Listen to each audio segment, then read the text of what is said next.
चलो गाइज मैं आपको फैमिली से मिलाता हूँ।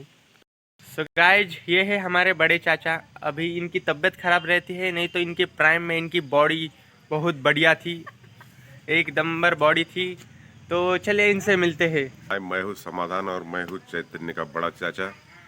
इनके ड्यूटी को जाने का टाइम हो गया है, तो इनको अभी डिस्टर्ब नहीं करते। तर मित्रांनो, आता फॅमिली इंट्रोडक्शन मध्ये मी तुम्हाला मिळवणार आहे माझ्या छोट्या काका आणि काकूना. चला या भेटूया. हे आहे नमस्कार. तर मित्रांनो, हे आहे माझे छोटे काका आणि काकू. तर यांचे नाव आपण त्यांनाच विचारूया. माझं नाव चंद्रकांत दांडगे आणि ह्या माझ्या मिसेस ज्योती चंद्रकांत दांडगे.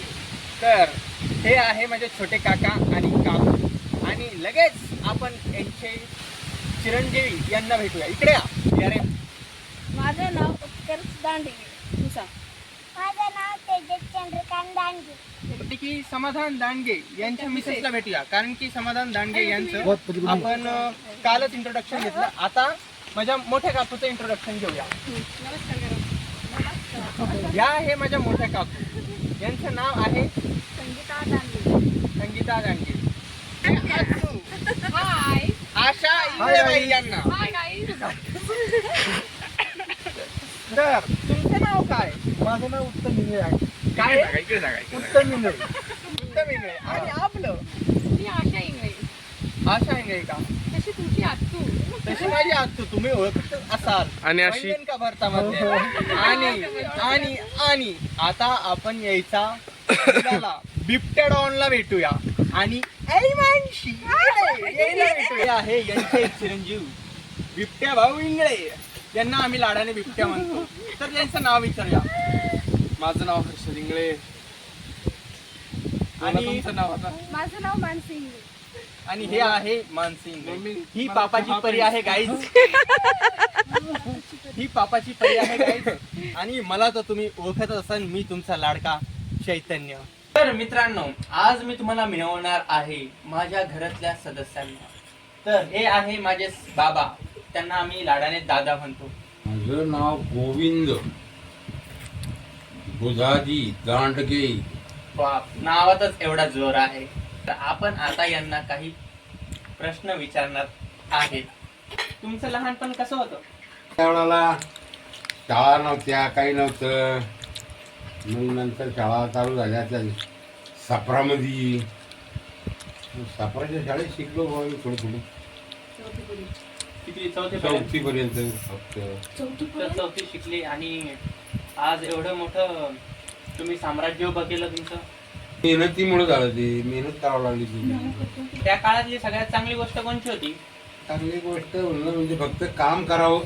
काम केलं त्याच वेळेला आमचं सगळ्याचा परिवार चालत होता. जर सांगणं झालं तर त्या काळातली माणसं चांगली होती की आताच्या काळातली? त्या काळातली माणसं चांगली होती. आता ते लय बदमाश. लगेच राग येतो. त्या काळातली गद्दार. इमानदार माणसं होती. गद्दार धोकेबाज. लय राग येतो. हे माझ्या समोरच 2-3 बसले आहेत गद्दार. एकटे एकटेच पिक्चर पाहतात. मला त्याच्या लाडक्या भावाला घेत नाही. लाडक्या. हे बंद होतं.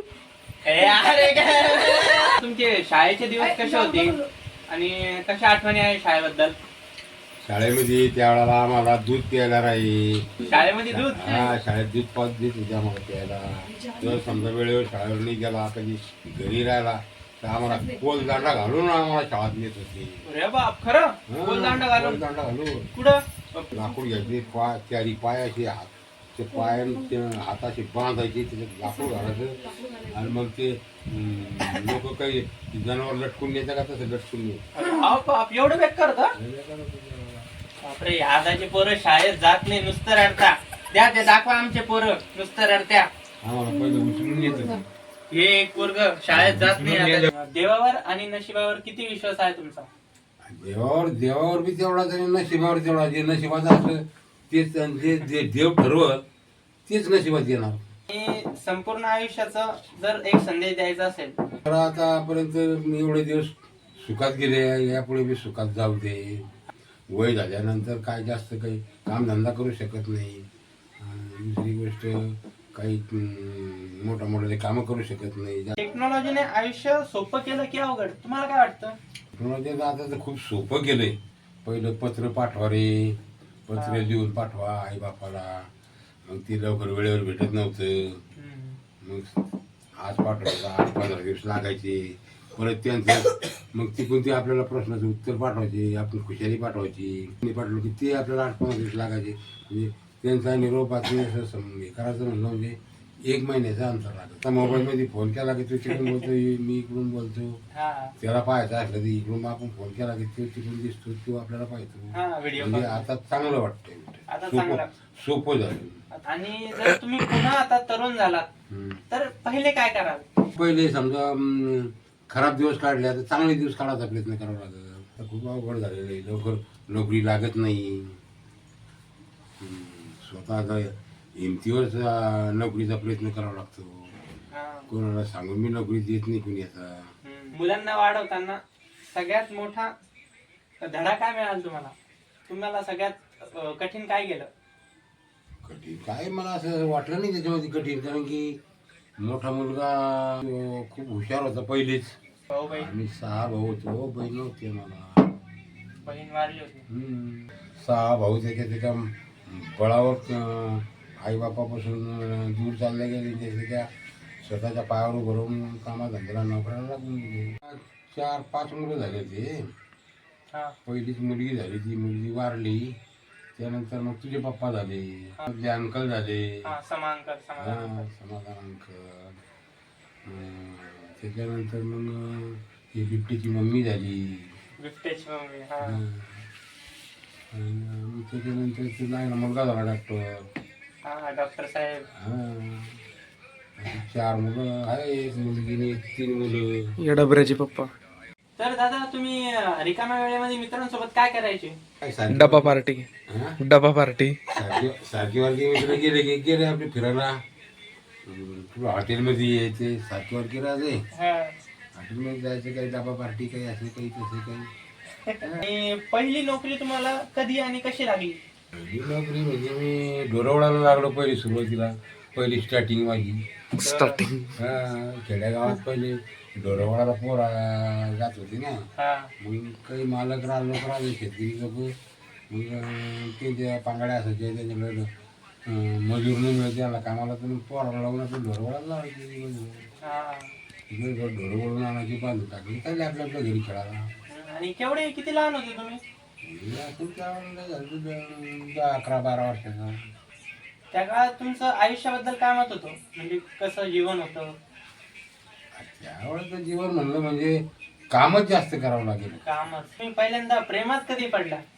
आता लग्न झालं म्हणजे काम नसल्यामुळं फॅमिली गेली गावाकडे माहेरला. मी शिरोडला लागलो. मग त्याच्यानंतर आम्ही एक झालो. म्हणजे लग्न झाल्यानंतर प्रेमात पडले आणि तुम्ही कामाच्या शोधात नंतर बाहेर पडले आणि नंतर भेट झाली. अच्छा. आजीची पहिली भेट कशी झाली? का डायरेक्ट बाबांनी लग्न करून दिलं?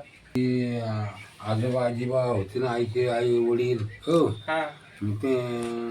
त्यांच्या गावात जत्रा भरत होती. त्या जत्राला गेलो. मग आमच्या मामाचीच मुलगी आम्हाला आमच्या वडिलांना करून दिली. लग्नानंतर तुमचं आयुष्य कसं बदललं? लग्नानंतर कामाधंद्याला लागलो, काम करायला लागलो. काम धंदा करून आम्ही आमच्या मजेत राहायला लागलो. तिथून पुढं आपलं पगार पाणी वाढत चालला, थोडंसं उत्पन्न वाढत चाललं, चांगलं चालायला लागलं. आणि मग मुलं बाळ?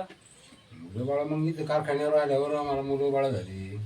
तिथे कारखान्याचा रूम मला राहायला मिळाला. कामाधंद्याला जायचं, गाडी घेऊन ट्रकवर काही माल आणायला, काही उसा आणायला, काही असं तसं. ड्युटी संपली की रात्री झाला, टाईम झाला तरी आमचं काही तसं ड्युटीचं नसतं. किती टाईम हो, किती जावं, मग घरी यायचं, दुसऱ्या दिवशी परत जायचं. दादा लहानपणी मोठं झाल्यावर काय व्हायचं वाटत होतं? चांगलं असं मिलिटरीत जायचं होतं. मिलिटरी? मिलिटरीमध्ये माझा नंबर लागला होता, पण घरची परिस्थिती असल्यामुळं आई वडील जाऊ देत नव्हते. माझा मिलिटरीमध्ये नंबर लागला होता. त्यावेळेला शाळा शिकलेले कमी बी असले चालत होतं, पण मिलिटरीमध्ये जाणारा माणूस पाहिजे होता. काळातली खेळ आणि मित्रांची आठवण येते का तुम्हाला? मग त्यावेळेस आमचे खेळ अलग तुला होते. मोठी यार काल नव्हता आला का कबड्डी खेळायचं, बॅकग्राऊंड चिल्ली पाटी खेळायचं. आता चिल्ली पाटी तुम्हाला माहितीच नाही कशाला म्हणतात. काय गेम आहे तो चिल्ली पाटी म्हणजे? चिल्ली पाटी म्हणजे कबड्डी सारखंच असतं ते, हा. पण मग तो खेळ जरा अलग असतो. भवरे खेळायचो. तर दादा तरुणपणी तुमचं सगळ्यात मोठं स्वप्न काय होतं? चांगली काहीतरी मोठी नोकरी लागायला पाहिजे. चला भेटूया आता पुढच्या ब्लॉग मध्ये. Bye bye.